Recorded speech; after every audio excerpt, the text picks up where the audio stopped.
Oh, so it's the third day of this Blackfoot Lakota hybrid fast Hamblacia.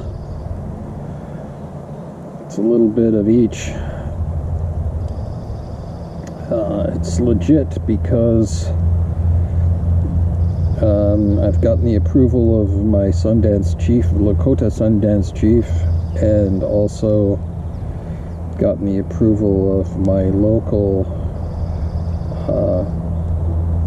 Lakota Lodge chief, and he's also been a Blackfoot Sundancer and been a part of Blackfoot's West here on this property for many years, so he knows the Blackfoot ways, and I've done 2 Lakota Hamblacias, so I know Lakota ways, and so it's kind of a combination of the two. I'm taking up my 3rd day. This is Friday. I'm taking up this day with working on my pipe. I made my own pipe, but that's a whole different tale. But I'm currently working on a second pipe using the skills that I acquired from the first one, and I'm going to spend the whole day working on that. This is the pipe I'm working on here. It's a simple pipe. This is pipestone from Minnesota, from the Pipestone Quarry, and you work it with rasps and other tools to kind of shape it. I with the other one, I like to say that I work like Michelangelo. I just remove the pieces of the stone that are not the pipe, and that's kind of what I'm doing. This will evolve pretty quickly, I think, and then after we get it to the shape that we want, then at some point it actually gets fired in the oven to harden it, and then bear grease is applied to it to make it shiny. You can see on the stone here that it's got some blue spots in it, and sometimes you can see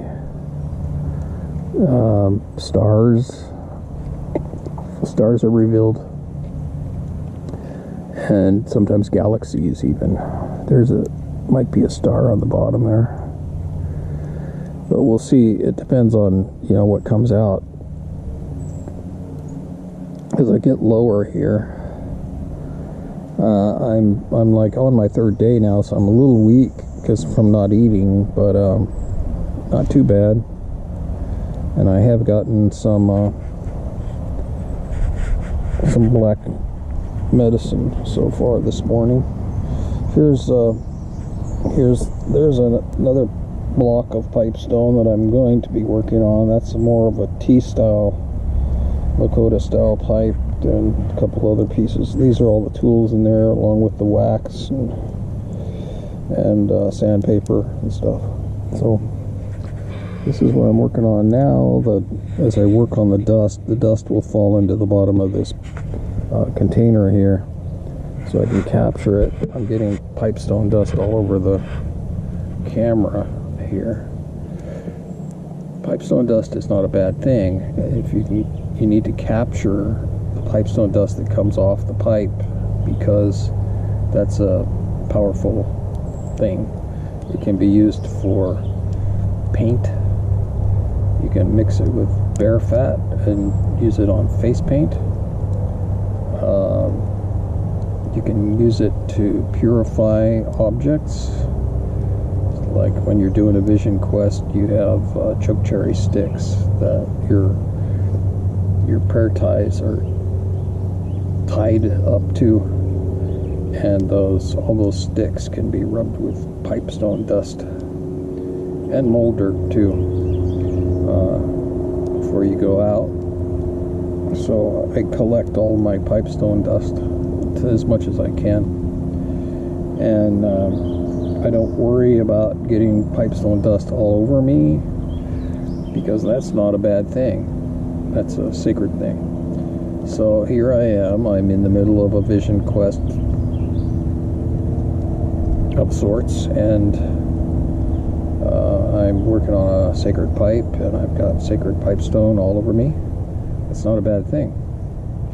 That can lead to visions and other phenomena. Day 3 of my Blackfoot / Lakota fast / Amblasia. Starting to feel weak a little bit. Getting ready for the 3rd night. No food, no water. Except for the exception, which my elder says I can do. And he brings me in the morning, first thing, 1 cup of black coffee. It's called black medicine. Paha. Let's see. That would be Paha Pajuta. Paha Pajuta in Lakota. Black medicine. Paha being black as in the Black Hills, and Pajuta as in Pajuta Wachasha, medicine man. A medicine man is not a shaman. A medicine man is someone who works with plants, a plant healer. A shaman is somebody that works with spirits. It does spirit journeying, spirit retrieval, diagnosis of soul loss, something like that. That's very different from a medicine man. Strictly speaking, this is some kind of like inside info for those of you who are in the know, want to be in the know. So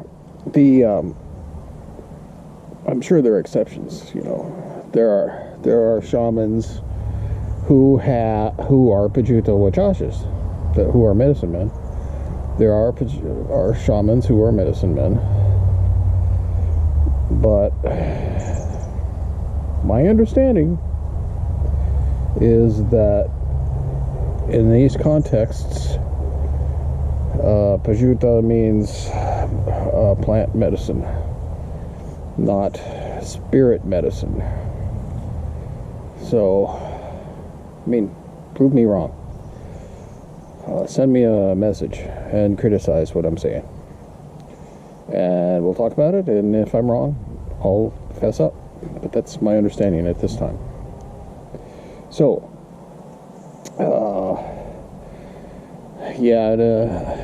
and really, I don't drink it all down at once, so I kind of sip a little bit over the day, the entire day, so that keeps my whistle wet.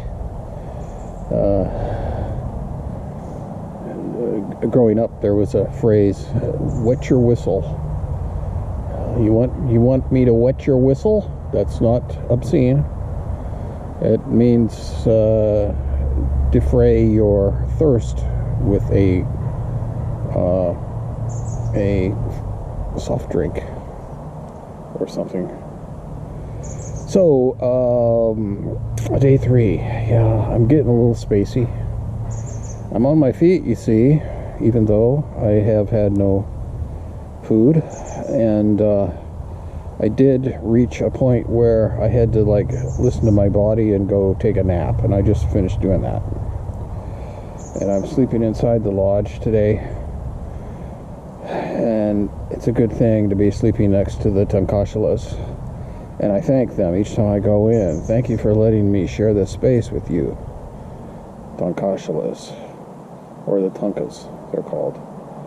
The what I have been concentrating on today is working on a pipe. You see the pipe that I've been working on right there. And this is my pipe gear over here. And the Hopi survival kit, which I'm reading, that is synchronistic right now. And I may explain that or I may not, depending on what Spirit tells me. So, see, I have this Johnson paste wax and paste finishing wax. This is for when you're done, but actually on my own pipe, which I'm not going to visualize. I'm not going to film my own pipe due to taboos. But I made my own pipe in this way, so I have all the gear for it. I have various rasps.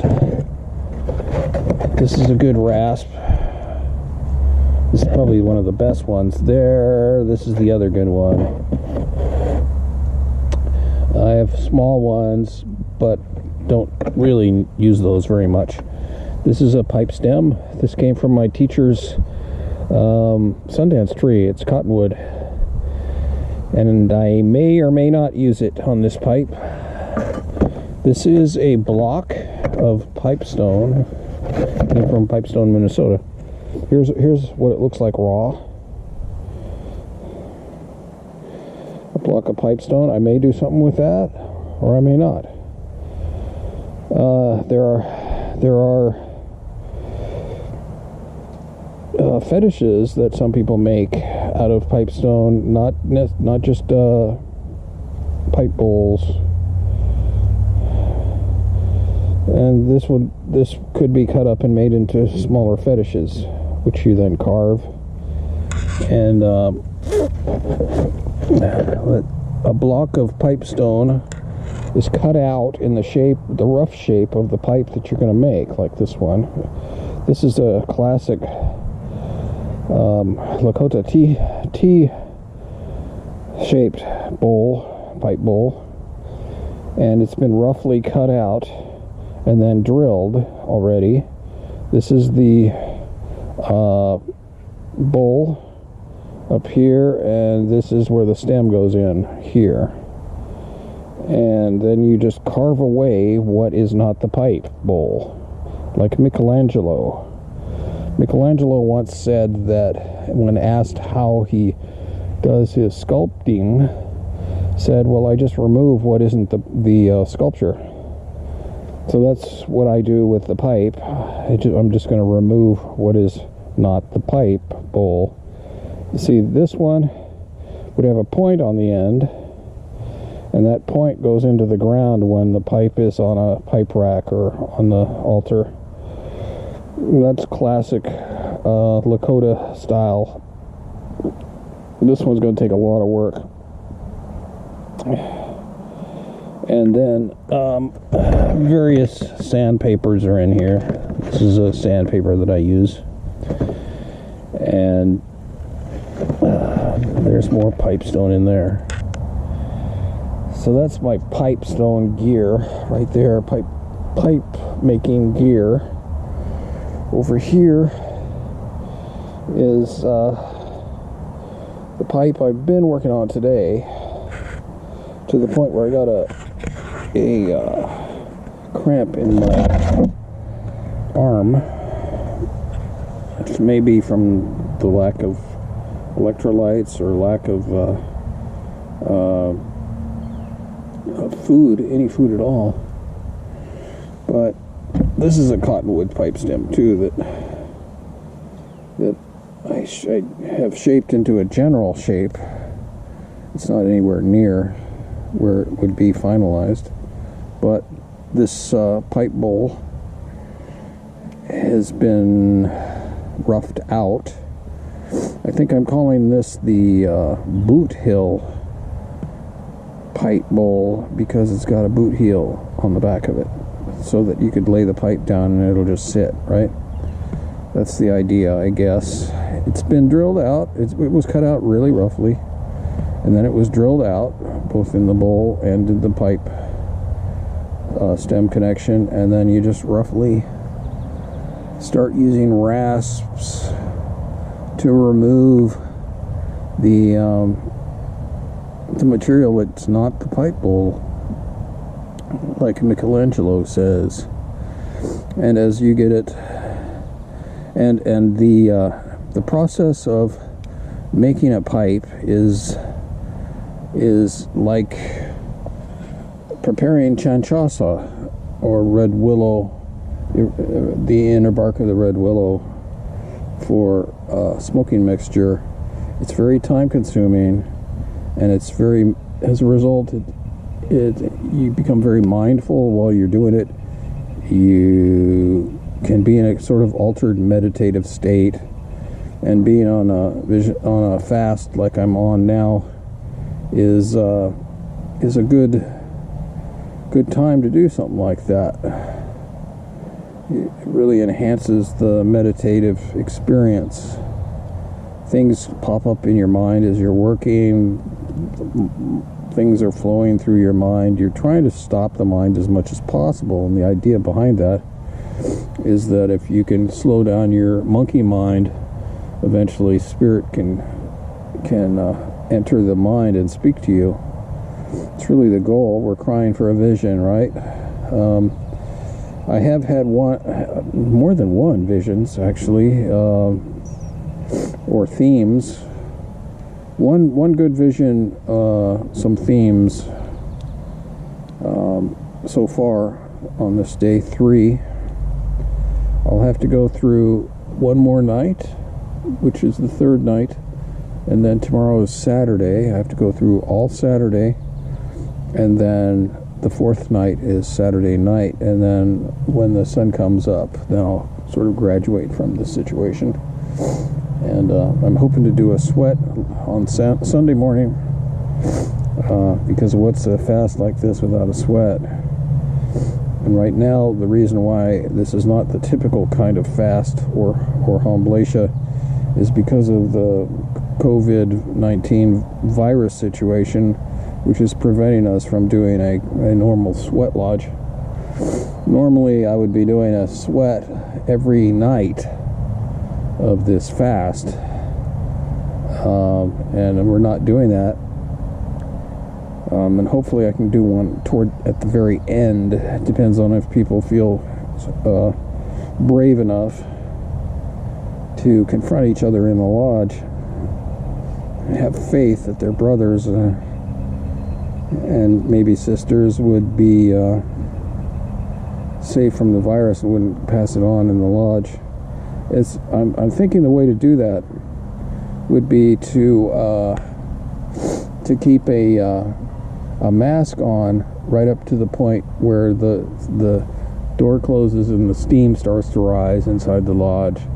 Once that steam is in the air, I don't think that any virus was going to survive in the air. So I think I could take the mask off at that point and then go through the rest of the ceremony.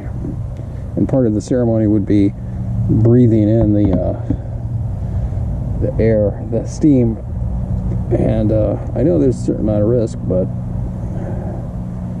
you know, the elders on Pine Ridge have said that these ceremonies should be continuing because they're healing ceremonies given to us by Spirit, and we need to trust in Spirit. Spirit knows what's going on. I know that sounds like crazy talk, not very responsible, not reasonable, kind of like Christian Science. My great aunt was a Christian Scientist, and the rest of the family criticized her profusely for that.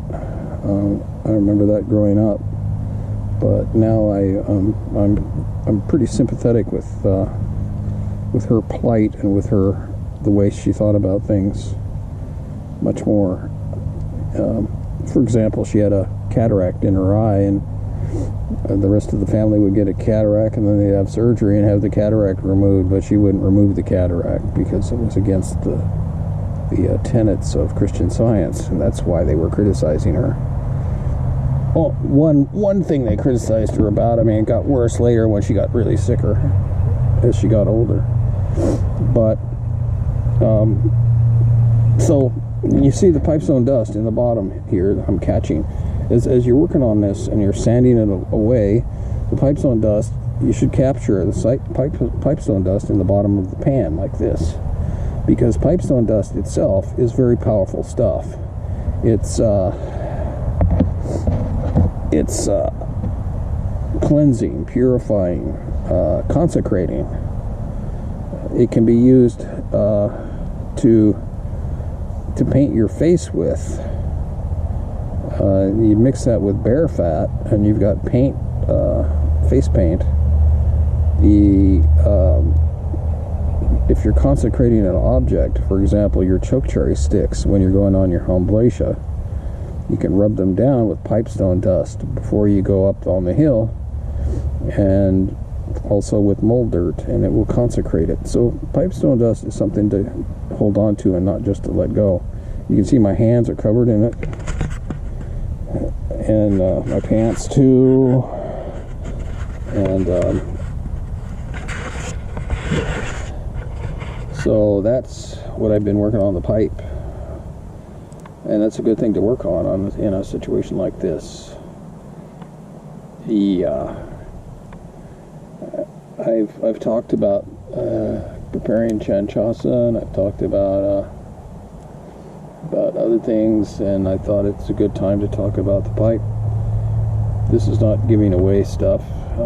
There's spiritual stuff about the pipe. I mean, the pipe is, I guess I should talk about more of that. The reason why the Lakota venerate the pipe so much is because it was given to them by one of the 16 Wakantankas, Wope. I forget which one she is, but she's the divine feminine. She one of the few feminines in the pantheon of gods, of spirits, high spirits of the Lakota. She came to Earth, and the way she came to Earth is as a falling star. That's another one of her names, the falling star. When she came to Earth, she appeared as a beautiful young maiden, and the name the Lakotas give her is the White Buffalo Calf Maiden or woman, Pétisson Win, or Pétisson Wignon. Peta is buffalo, and Sang is white buffalo. Pétisson Wignon. So Win is, or Wignon is woman. She appeared to give the people the first teachings. Now, this is similar to the Hopis. The Hopis say that their teacher or giver of the ways was a grotesque looking man named Masa. In that case it's a man. In most cases it's a man who comes, right? The Son of God. In Lakota ways, the Son of God doesn't come down. Wope does. The white calf maiden. And there is a Son of God in the Lakota ways, as we talked about earlier in the pantheon. The one that the high spirit that we refer to when we talk about Tunkashila. the specific Tankashala.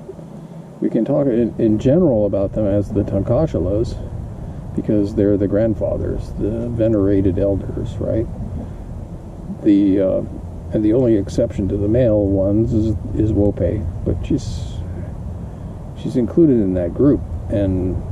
But you can speak specifically to Tankashala, and that is Taku Wakan Shkanshkan, all things moving, or in movement. He is what Fulscrow called the Son of God, the Son of Wakantanka. Wakantanka is not all of Wakantanka is not the God. Wakantanka is made up of a pantheon of spirits and everything else. It's a word for something that's incomprehensible and therefore Wakan, or sacred. And the Son of God, as according to Fulscrow, would be Grandfather Sky, or Taku Wakan Shkanshkan. In the Hopi way, that's Masa. Masa is the Son of God. He came down. He's not the creator, but he's doing the creator's will by living on earth with the people and giving them the ways. He's a grotesque character, like I said before. His face is covered with gory, dried blood and stuff. It's kind of crazy compared to the Lakota way, which is the beautiful, perfect woman, young lady.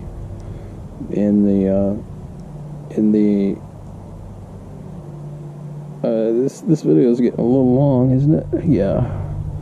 So let's. That was a rambling. I'm a little bit spaced out. I apologize. And that was a rambling account of the pipe, basically. I should, though, continue with the White Buffalo. I can edit out all of the stuff that I'm rambling about. The White Buffalo Calf woman comes to Earth, and she's like perfect, ideal young Lakota beauty. She's all clothed in perfect white buckskin, and she has a parcel with her, or a bundle. And the story goes that there are a couple of braves out on the plains hunting, and they see her coming from afar. And she's sort of floating toward them on a cloud, I guess you could say. And when she got fairly close, they were both awe-stricken, and one was totally captivated by her beauty and decided that he was going to have her. He looked upon her in a lustful way. And when he did that, his body fell to the earth, and he died, and he became bones. Fulscrow says that he embellishes the story from what I hear, and says that there were maggots crawling all over the body and leaving just the bones. And this was to punish him for looking upon her in a lustful way like that. And the other one saw this happen and was, of course, awestruck. And she said, "Go back to your people, tell them that I have come, and have them prepare, because I am coming." So he turns around and hightails it back to the camp and tells them the story, and they prepare a huge lodge and prepare for the arrival of this miraculous woman. And so she shows up, and she has this bundle. It's a spirit bundle, and it turns out it's like one of the most profound spirit bundles there is. She tells them that she's gifting them with this pipe, and it's called the White Buffalo Calf Pipe. and she tells them the ways of doing pipe ceremony. The basic pipe ceremony, and there are rules about the pipe. I'm not going to go into details about the protocols. Maybe at some point I'll do just a chapter on the protocols of the pipe, or more details about this, but suffice it to say that she teaches them the importance of the pipe, and she gifts them with the original White Buffalo Calf pipe, which still exists.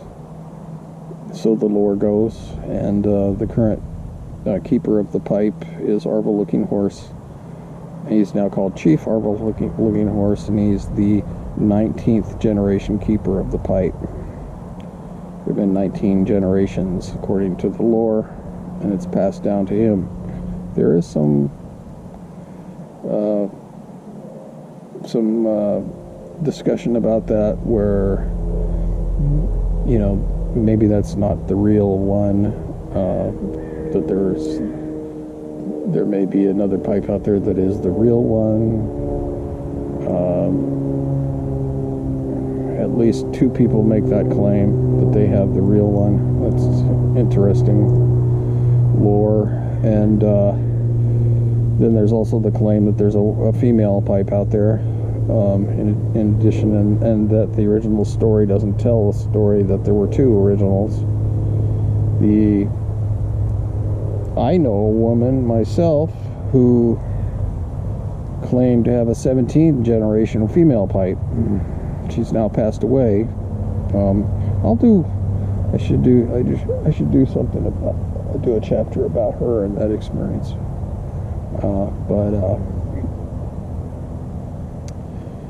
So the pipe ceremony was given to the people, and there were 7 total sacred rites that were given to the people. Each of those rites is built around the pipe ceremony. So the pipe ceremony is always used to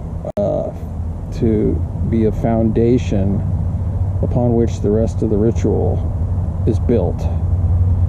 For example, when I'm doing this Hamblacia, the very first thing I did was create a sacred fire with intent and prayer, and then I did what's called the Opagi, which is present pipe.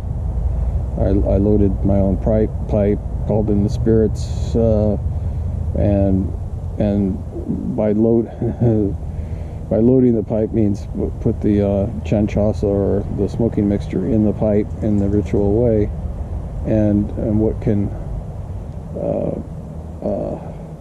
what sometimes happens is people criticize the term loading a pipe. You don't load a pipe, you load a gun.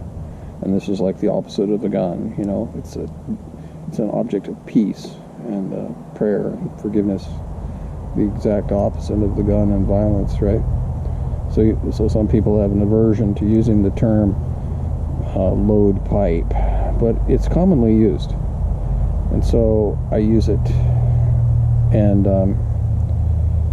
with the proviso that I just described, the 7 rites, one of which is the Sundance, one of which is the Inipi, or Sweat Lodge ceremony. There's a young woman's initiation ceremony. That's one of those. There's a game. That's one of them. There's the Hunk Papa. The Hunka making a relative ceremony is one. That's where you become a blood brother with someone. I don't know if that's all of them. I might have missed one. But there are 7 of those. So that's the importance of the pipe. Let's cut it there, and we'll think about what else we're going to talk about out here on the 3rd day of my fast/vision quest.